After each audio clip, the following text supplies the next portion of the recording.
It's Saturday, March 5th, and I'm going to start my peppers today.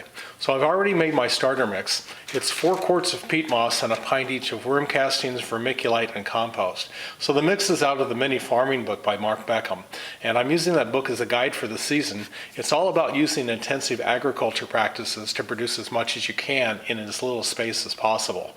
So I sifted the peat moss and the compost using this 1/4-inch hardware cloth, and this is my sifter, so I've glued it between a couple pieces of hardboard. With the formula, the castings and the compost help to ward off diseases, and the peat moss and the vermiculite hold water really well too. And just to show you on the sifting, this is why it's important. See, I get all this stuff out, and this leaves me with that really nice fine mix. The mix is also low in nutrients, which promotes more aggressive root growth. A better developed root system helps reduce transplant shock when you put your plants out in the beds. So the book also recommends that you sterilize the mix by cooking it in the oven for a bit. And so after getting to know from my wife, I'm using an idea I got from the Rusty Gardener by adding boiling water to the mix. So I use a ½ gallon for each batch of this mix, and it gives it a good consistency for packing your starter cells, and that's what I'm going to do now. So I've filled the cells to the top, loosely to the top.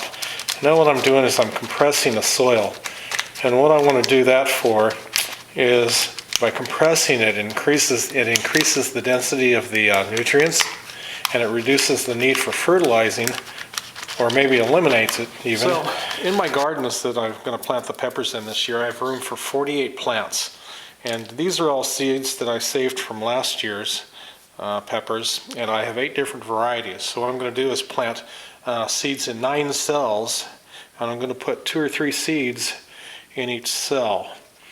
And I'm going to work my way through there, and what will happen is once they germinate and start to grow, I'm going to pick the strongest 6, and those will be the ones that I put out in the garden.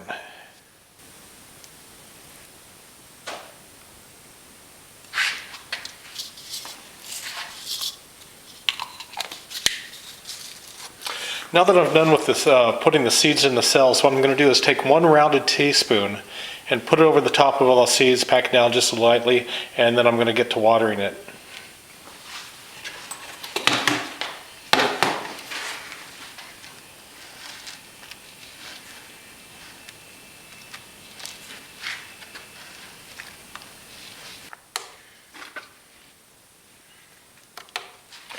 Okay, now that I've done that, I'm going to go back and I'm going to pack down all of this, lightly pack this down over the top of the seeds. Then it'll be time to mark the trays with what types of peppers I planted where, and get them watered. Alright, so I've tapped down all the soil or mix now. So now it's time to cover it up. Right? No, wrong. The book recommends that you not use these over the top of the cells, because what it does is it traps the moisture in, and that could lead to mold and fungus growth, so we don't want to do that. So what I do instead is I put this up underneath, and I'll put it underneath the whole tray to act as a water catch, because over a period of time these trays might crack or develop leaks, and you don't want the water going out all over the table or wherever you keep your seeds. The other thing I use this for is to put masking tape on there, and I mark it with a Sharpie where each of my different seed varieties are, so I don't forget what I planted and where. Well, we're all done labeling. Now I know where everything is.